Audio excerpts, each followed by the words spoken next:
My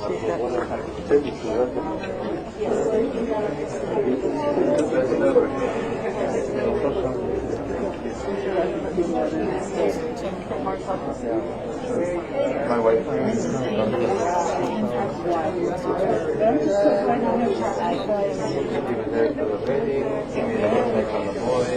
We were neighbors. It's so special. See, that's my parents. We were supposed to go in the house or there was over there.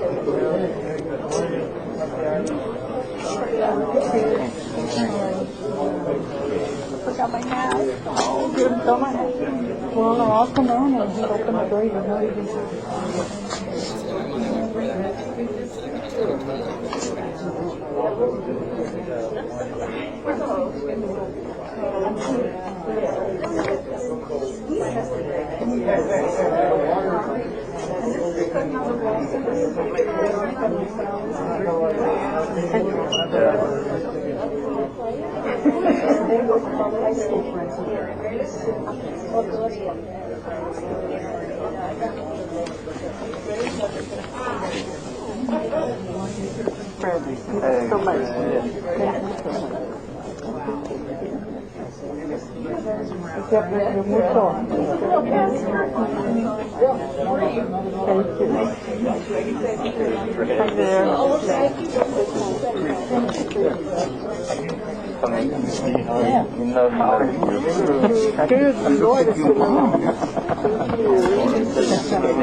So much.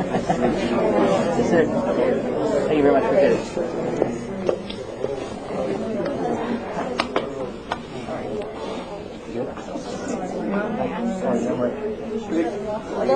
The famous race. The record got on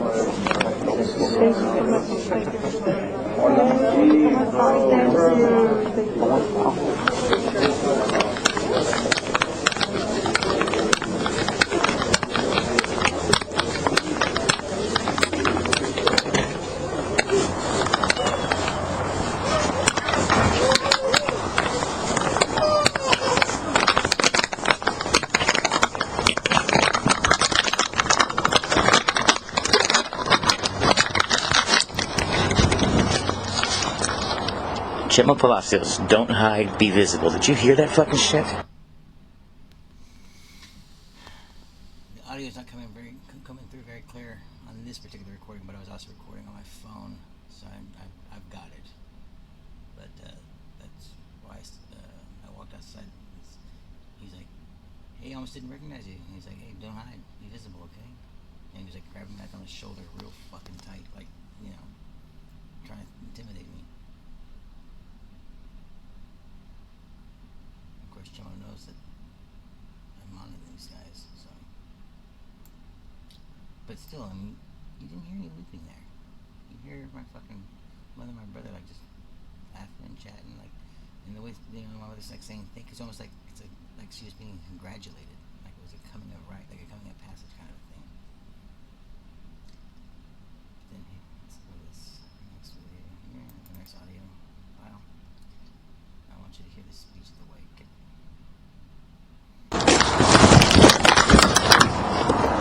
Now I already made recordings of these, but they got taken down from YouTube. Obviously, at my family's request. One of the things that I have to reiterate that my family now has the full powers of any police department at their will, because PSJA has its own police department now, and my father was in charge of purchasing everything from the pencils and the pens to the fucking building to the surveillance equipment and everything for that PSJA police department. So now they've got all those capabilities of any police force at their disposal now, and everybody wanted my dad's business. And you're going to hear that in this speech, and you're also going to hear the pastor reference the calendar a lot, and that's like one of the ways that I mentioned before that they were hacking into my phone, but that's also how they communicate with each other. Is basically there's to give it this way, simplify it.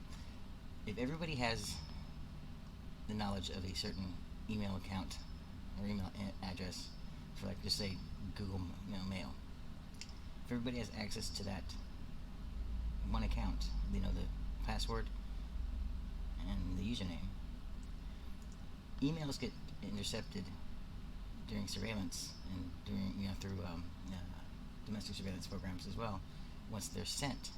But if the email never gets sent, it's not necessarily going to get intercepted. So if everybody has access to the username and the passcode to one account, then everybody can communicate with each other through a long-running draft. In other words, you open up an email, start an email, and you write whatever you want to write, and then you just leave it open as a draft, and the next person, who's expecting a message from you, will go into that email account from another location, type in the password, and then go to that draft and see what you wrote, and then can reply that way. And it's basically like a long-running thread. And obviously, the calendar syncs up with your mail, with your email accounts, and syncs up with all of your phone and your scheduling and all that kind of stuff. And you're going to hear how he mentions that that's how Dad communicated with everybody, was through his calendar. So I mean, you can hear how like what he's insinuating in the speech here. Let's see if I can find it real quick here.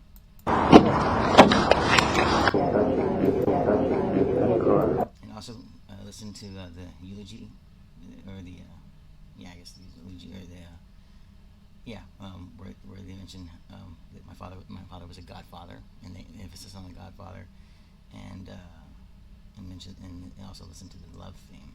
Everything was all about love, which is a word that a lot of pedophiles and child molesters use a lot. I'm doing this because I love you.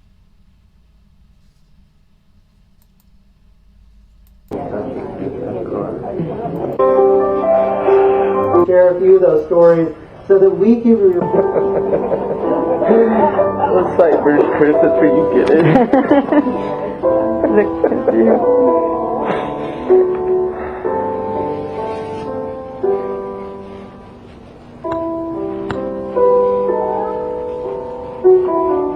When he turned 40.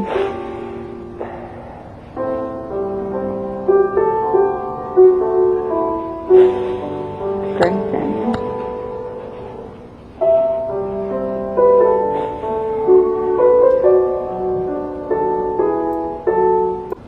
There are things that we have to memorize in a military.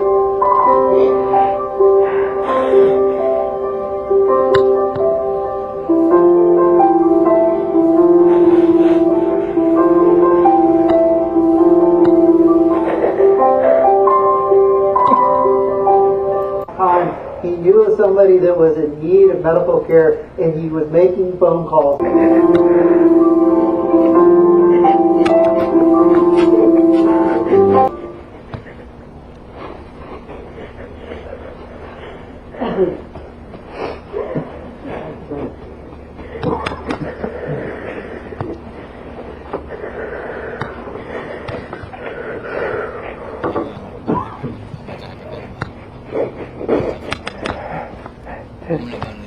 Friends, we are gathered here to honor the memory and legacy of our departed friend and brother, Larry Wayne Steppenschmidt. Let us pray. Gracious and loving God, we gather this evening in honor of your servant Larry. We ask for your presence to be made known to us as we celebrate the beauty of a life that has touched so many of us and demonstrated your overwhelming love. We ask that as we share the stories of this life well lived, that we may be inspired by the joy, love, and positivity that Larry shared with us all, and that we may take the example he set in living out his faith and carry it with us in our hearts. And even as we grieve the loss and the hole that has been left in our hearts, let's be reminded that even your Son wept with Mary and Martha at the tomb of Lazarus. Look with compassion on us as we mourn. Grant us assurance of your presence with us now, and in faith in your eternal goodness, that in us may be fulfilled the promise that those who mourn shall be comforted through Jesus Christ our Lord. Amen. And now a reading from the 100th Psalm. Make a joyful noise to the Lord, all the earth. Worship the Lord with gladness. Come into His presence with singing. Know that the Lord is God. It is He that made us, and we are His.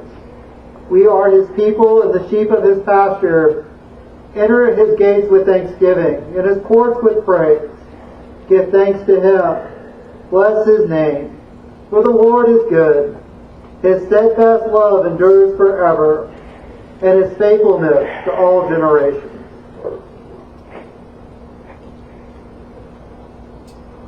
How can one describe Larry?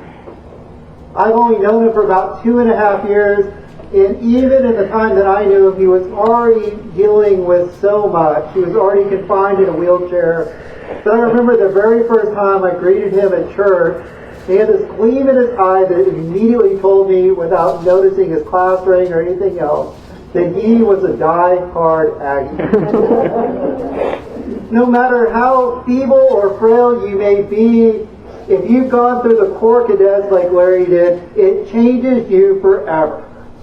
There are things that we have to memorize in a military school like A&M, little things we call campusologies. Basically, almost every plaque that they put on anything on campus, you have to memorize as a freshman, and you get quizzed on for the 4 years you go through the Corps Cadets. Little things like soldier, statesman, knightly gentleman that's on the plaque at the base of the statue of Lawrence Sullivan Ross. Or the words from John 15:13, greater love hath no man than this, than a man lay down his life for his friends. These were things that not only did Larry memorize, but he internalized, and everything he did were guided by principles that he learned from his time at A&M. He didn't know what it meant to serve himself first. He had such a huge heart that he couldn't see the need that anybody else had without looking for a way to meet it. One of the jokes I had heard from the family, and it was so true when it came to Larry, was this guy had more connections than AT&T. He had an amazing gift for networking. And if he knew somebody needed something, if he couldn't fulfill that need himself, he knew who to call and why to call and when to call. One of the greatest gifts he gave me when I first arrived, he knew that I was a disabled vet and I had some health issues, and one of the first questions he asked me is, have you found a primary care doctor yet? When I said no, he said, don't worry, I got you covered. And he referred me to a clinic that was not taking new patients, but through the magic of one of his phone calls and one of his side deals, he managed to get me in so that I would have a doctor right after I got there. He didn't just do that for me and for my family, but he has done that for so many people. Mary Lou shared that even when he was admitted to the hospital those last times, he knew of somebody that was in need of medical care, and he was making phone calls to make sure that they got it. That was who Larry was. Anything he could do to care for and to serve others just exuded from him. Not only did he do all that he could to care for his family and to care for the school district and to care for so many, he had a particular method for how he did things. He was meticulous in the way he approached things. Sometimes I think it drove his family crazy because he was one of those people that planned and organized and over-planned and over-organized. He made sure everything that the family ever needed to know was in their calendars and where they were tagged. As a matter of fact, I heard that the kids even went, why do you tag us in everything so that we know what's going on? And his response was, one day you will miss that. I know that all of us will miss the little things that Larry did to make each and every one of our lives so much better. So he was a man of simple things, but a great heart and a great spirit. I can't imagine life without Larry yet. Even in the short time I knew him, the impact that he made and the love that he showed to his church and every person that he met was almost overwhelming. There's a saying at A&M that from the inside looking out, you can't explain it. From the outside looking in, you can't understand it. But he took these principles that he learned and he applied it and applied it and applied it. And much of the way he lived out his faith were what was shaped and formed in him all those years. Friends, I am thankful for the gift of Larry having been in my life. I'm thankful for the impact that he made in my lives and the lives of so many of us in here. We can certainly say that he had a spirit about him. Now, one of the other jokes about A&M is that it is probably the world's largest fraternity, and being in the Corps of Cadets is like being in a fraternity within a fraternity. But Larry did not just apply that to fellow actors. Everybody that he met was a brother or a sister to him. He had an amazing gift of meeting people where they were at and showering love and grace on them. Sometimes he did it in his own way, and it was difficult to understand exactly how he was showing love to you when he was so particular about how he did things. But usually in hindsight, you could go back and see that Larry did it because of the generosity of his heart, and he was trying to make things better for everybody that he knew. The reason that we read from the 100th Psalm tonight is we know that there is joy found in the Lord. And that when he calls us home, that we know we can enter his gates with thanksgiving in our hearts, and we can enter his courts with praise. Even as we grieve the hole that has been left in our life, because Larry is no longer with us, we have sure and certain knowledge that he has entered the courts of his heavenly Father with praise and thanksgiving and joyful heart. In his last years, he had some trouble walking. He had some mobility issues. He had some health challenges that kept him from running at the speed he wanted to run at. But those are no longer an issue. He has been resurrected into a heavenly body. He has been given legs that work and lungs that are full, and he is singing praises and waiting to welcome each one of us. And even in that time period where he waits to say, "Gig'em," and welcome home, my dear beloved friends, he is gaining stories, and he is already building the networks to make sure that we will get everything we need as soon as we arrive and are told, "Well done, good and faithful servant." I'm thankful that Larry has gone ahead of us. I can't wait to see what my calendar looks like when I arrive. I can't wait to see what he has already lined up for each and every one of us, because that is who he is and what he does. And I am thankful that one of the smiling faces I will see when the good Lord calls me home is Larry. And I know you'll greet me with that loving smile, that sly smile that he had, and that twinkle in his eyes, knowing that he has my best interests and all of our best interests at heart. Brothers and sisters, Larry Depperson, what a life well lived.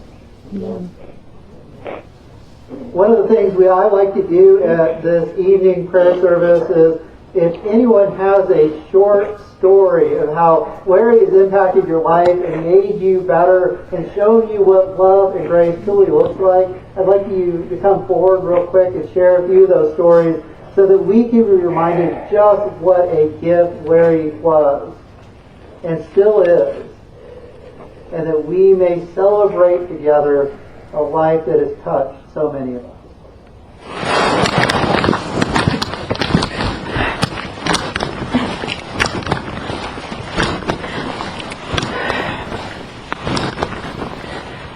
I'm Christopher, Larry's firstborn son. And I don't know if there's really much of a story, but my dad taught me a few solid lessons in life that I've always, carried on and tried to live by. And he always taught me how to treat a lady. He taught me how to charm a lady, just like he did my mom. It's the only way he could keep her.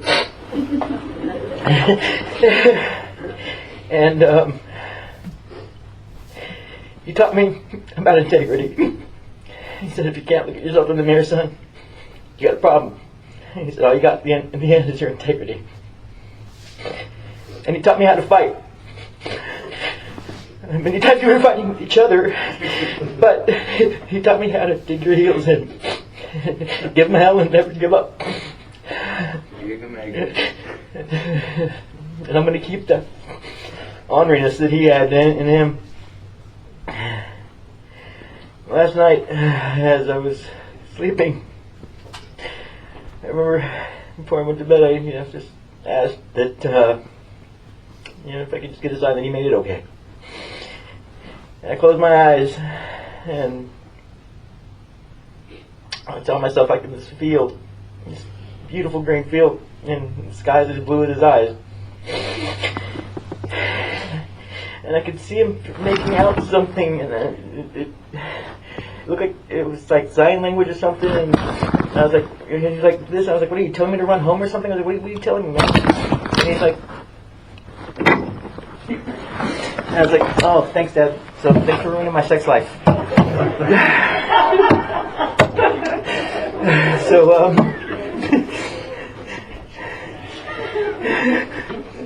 thanks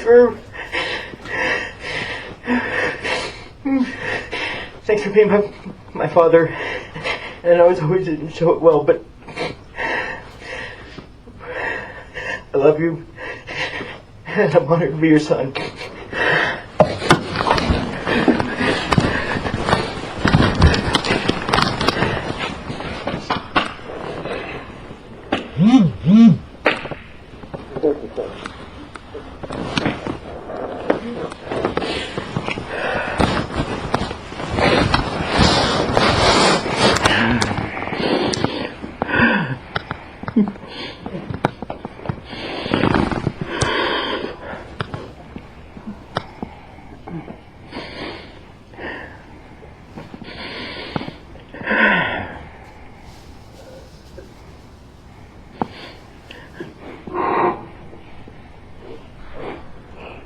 Larry's earthly body will be laid to rest tomorrow. We will say our temporal goodbyes, but they're only temporary goodbyes, because we know through His faith, through the love that He shared with each and every one of us, that we will see Him again. And until that day, carry His love and the grace that He shared with each.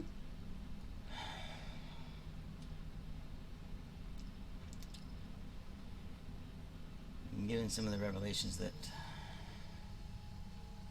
have come to light very recently,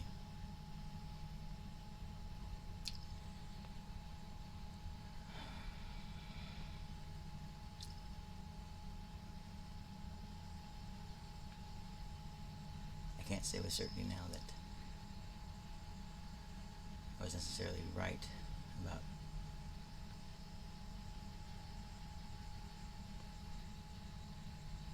my father being poisoned to death, because there is now reason to believe that there's a chance that he might still be alive. And as the pastor mentioned about, I can't wait to see what I'm so glad Larry went ahead of us, and I can't wait to see what my calendar holds in store.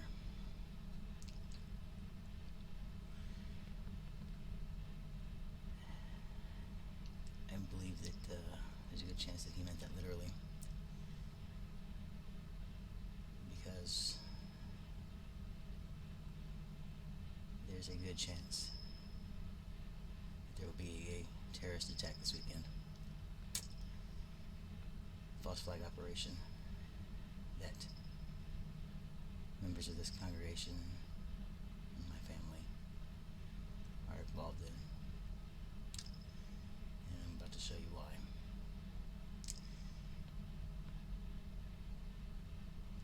just left town. Well, she'll be leaving town officially tomorrow morning, but she's now in Harlingen, getting ready to get on a plane right about now, actually. And considering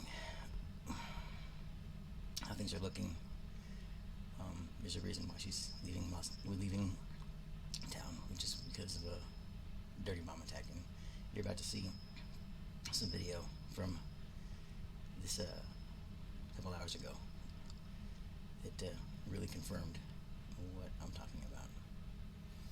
So I'm going to pause it for just a second so I can look for the other video, and I'm going to show you it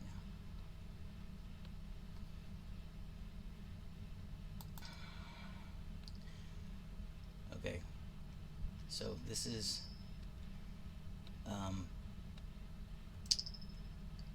a associate friend of mine. Her real name is Celeste Iris Flores, so she does have a connection to my family. She's a Flores. On here, her name is Christy Bish. She's also been impersonating me online. She's also one of the largest suppliers of methamphetamine and black tar heroin, as well as other drugs, but primarily methamphetamine and black tar heroin dealers in South Texas. She's also affiliated with Tropical Texas Behavioral Health as part of an operation that they've got going on, where there's basically it's her job to get people hooked on drugs, so then Tropical Texas can create new patients to run through the rehab facilities, and then to continue to treat them with pharmaceutical issued prescriptions, in which case the pharmaceutical companies will give kickbacks for it, and they will supply free samples to the facility, Tropical Texas Behavioral Health, and then when the doctors will prescribe the medication, they will fill the script with the free samples, and then still charge Medicare and Medicaid and to the state and federal government for filling the prescriptions normally, as they would, as they're supposed to do it, but instead they're actually filling it with free samples and then pocketing the money. It's the job of rehab facilities, especially the inpatient ones. It's their job to be full at all times. It's a business, and this is part of the business that they're in. Beyond that, Celeste Iris Flores is also, as you're going to see here, claims to be with the DEA, but she was also with the DOD as an administrator for the DOD.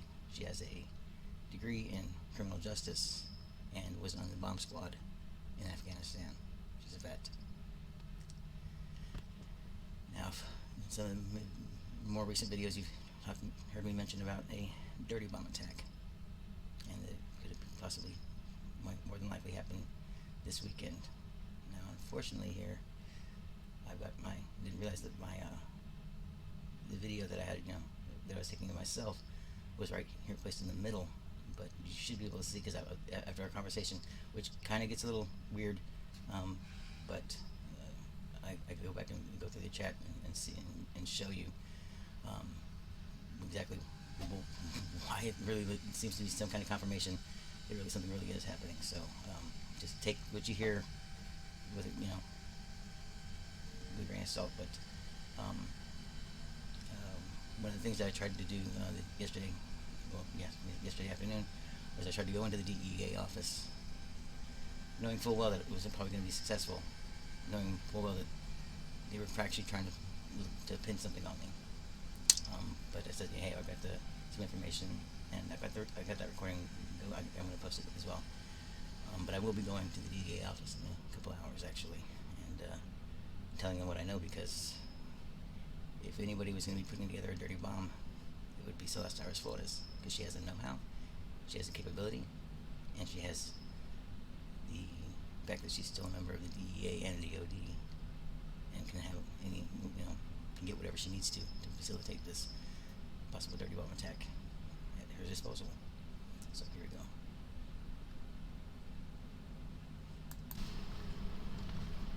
cosplayer, and you should use @fish, which is my cam name.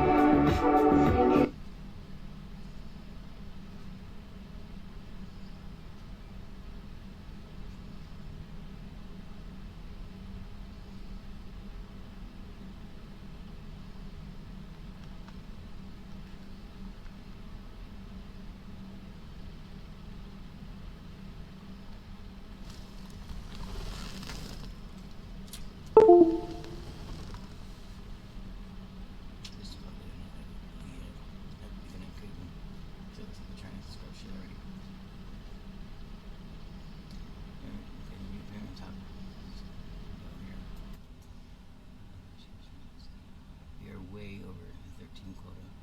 Right. I'm gonna Google woman kills man with shoe. I saw some shit happen.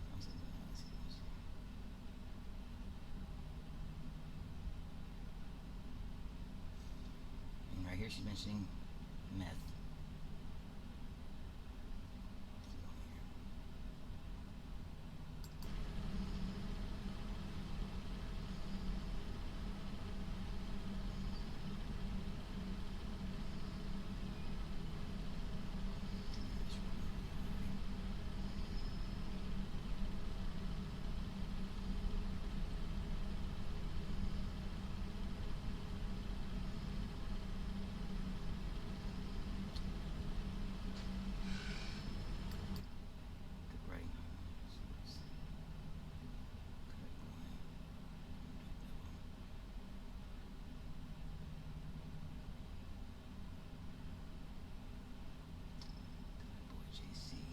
Oh, another thing to mention is Celeste Flores is also affiliated with some white supremacy groups down here. One of them's name is Chris Fantic. He's done quite a bit of time in and out. And as I've mentioned before in other videos, they've been trying to affiliate me with these guys. And the term that's been coming up a lot is Patsy, in reference to me.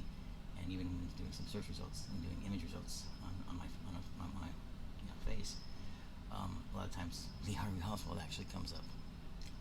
And as I mentioned before, I've also some people connected to my family were trying to groom me for domestic terrorism. So I'm very, very concerned that I'm going to be used as a point of as a scapegoat. Keep going. I mean, it's not a coincidence that the video is cutting in and out.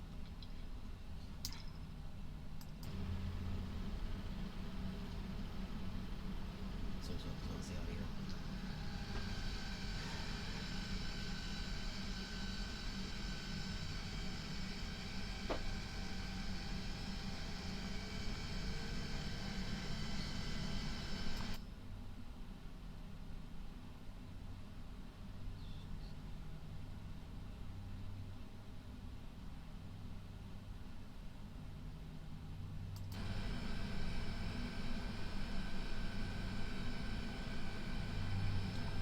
Also, we did the word rum keeps popping up in the chat.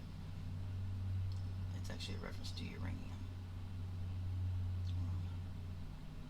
And that's what the dirty bomb, as I've said before, would be more than likely consisting of. It's uranium, which is very abundant here in South Texas. It can be mined off of somebody's ranch if need be. We had the proper know-how and equipment, but it's not very difficult to do it all. But one thing that was also mentioned yesterday to me by Bruce Goldman was that he had mentioned something about having the security contracts for like all the uranium, like the nuclear power plant companies, and like there's one company in Corpus Christi that I know of that that mines uranium for power. And if they really do have the contracts for the security for that company, then they can actually have access to all this uranium that they want because they're running security. So they can also just easily get it already spent, use uranium from the Corpus Christi plant.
See how they glitching out here in the Is chat? that from rum?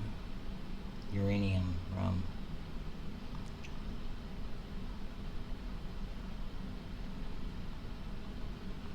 See, it's getting out here. I'll put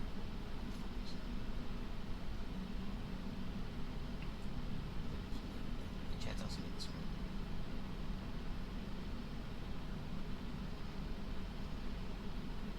I think you might be right.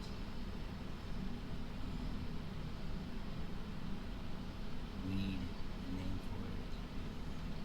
Identify people. It's very painful. Let's see what it is.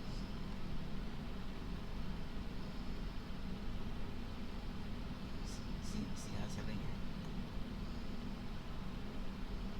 I'm just trying to float down a crossbow on a guy that's coming at you, trying to say cocaine. Crossbow reference is the fact that they know that, well, they're pretty sure that they think that I don't have a gun, but they know that I carry my bow and arrow with me everywhere. But look how the chat, but it's only the chat that's getting scrubbed. See, they're altering this, and they cut out her audio, but she's going back and forth with me. We're going back and forth, talking about how there's something happening this weekend, and that she's going to be leaving town as well, and going to Vegas, which is where my mother's going. And then there was even some mention. Yeah. Let's see.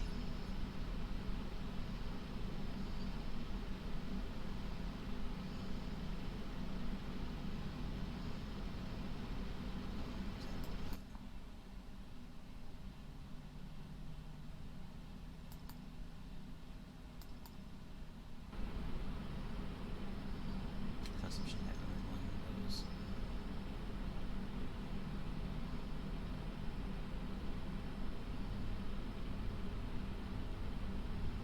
Oh, I never got a link.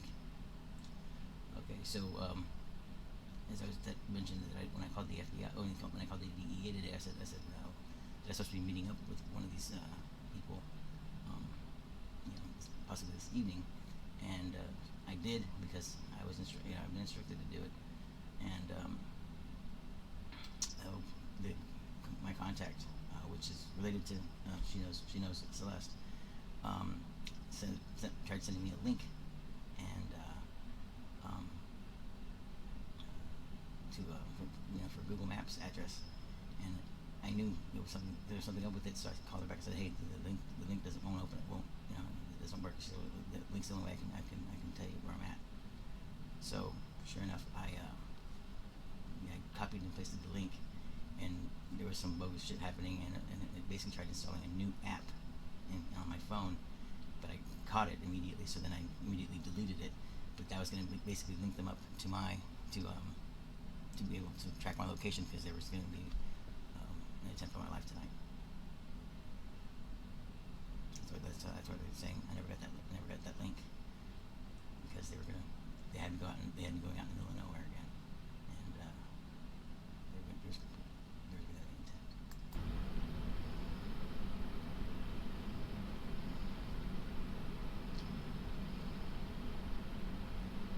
Roz, Chris isn't going to sleep. That's me.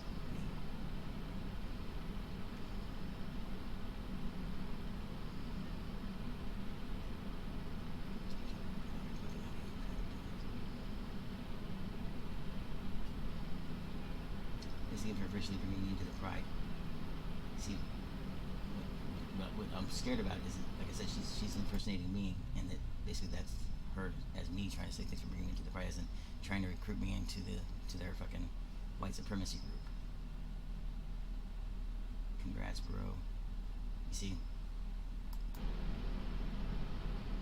what I'm asking her here at this time, I was like, so am I being framed or am I being recruited? Because one of the things that they've been using to lead me on with this is that this is basically just all been a bunch of like part of my me filling out an application, part of my basically this is part of the background check for becoming an agent, a special agent, which would be basically judging your integrity by running you through a false scenario of as you handle it. So that's what I'm saying. I was asking her. I said, am I being recruited or am I being framed? But since they're obviously manipulating this, they could turn that into whatever they want.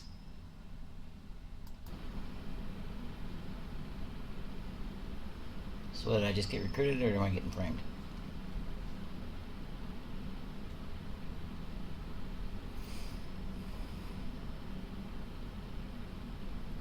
Arian Phoenix. See right here? The name Arian Phoenix. Damned Daddy.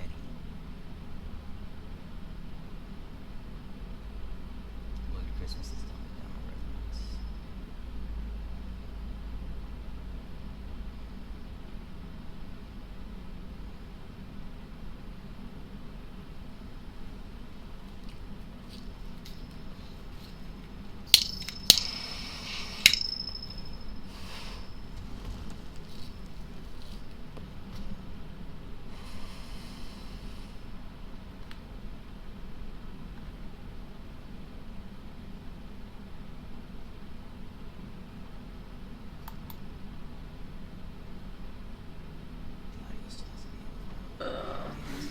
We are gonna be friends. Did you want a next topic? What's my uptime material? Xadian, come on. Think of something. Anything. Fuck. 420. Oh.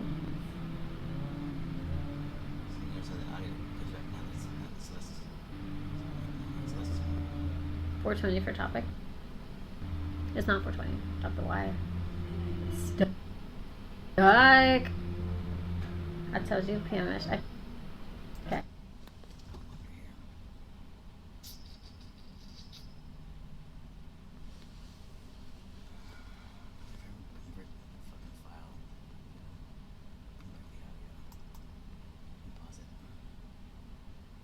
At Fish, which is my cam name.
That when I was working with Monster Car Wash and everything went to shit, and of course they're connected with all of this because like Michael Famita Freshy, he's Iranian.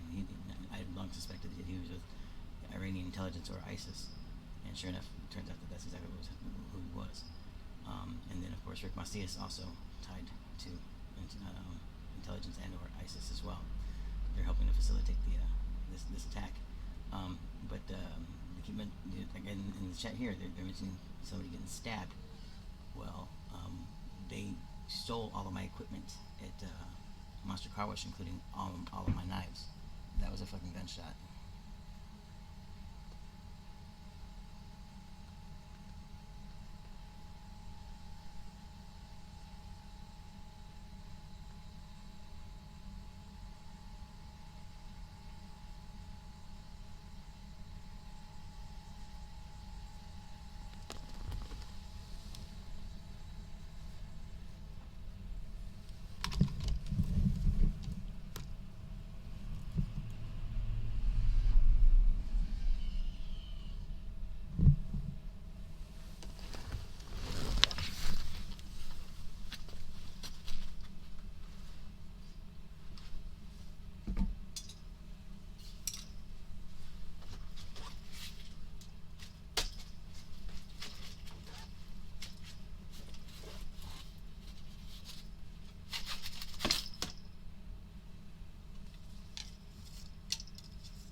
What is that from? Rum?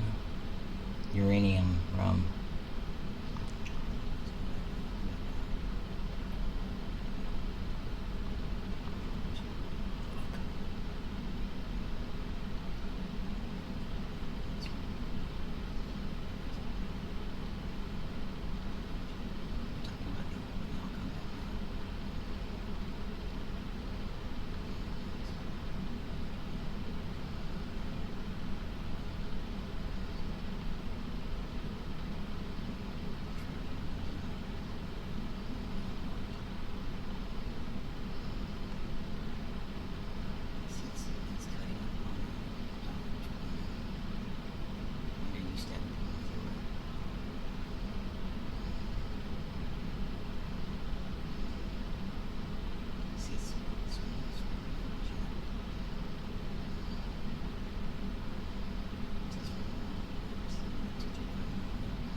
So what, did I just get recruited or am I getting framed?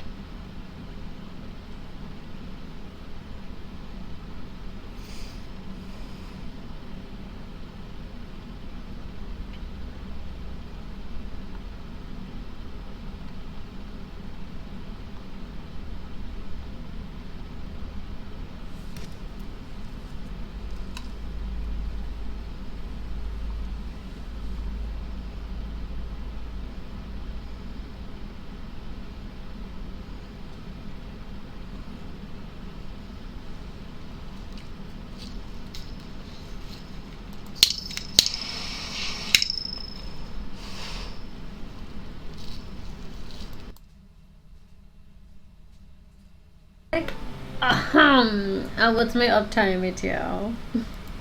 Say, Dan, come on. Think of something. Alright.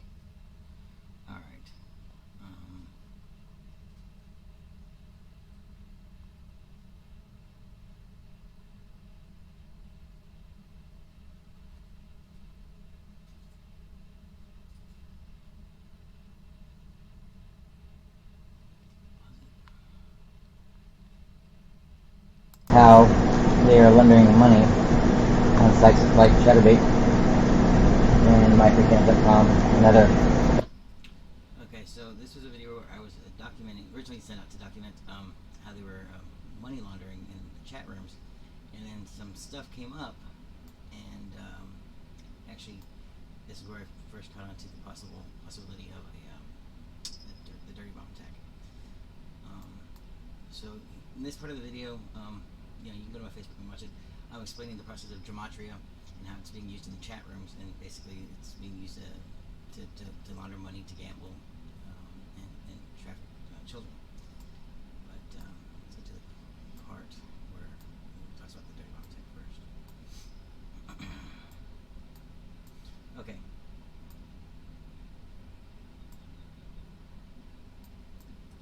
So this 486 number is one of the numbers that's brought up in this chat, which you're about to hopefully see if it wasn't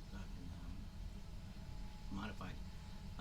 But 12486 actually happens to be in New York. There was about 7 numbers, if I believe, sets of numbers in this chat room that looked odd. They were all looked like zip codes, and after verifying them, all the zip codes were in New York, Virginia, and in Pennsylvania, which were also the same kind of locations where the original 9/11 attack happened.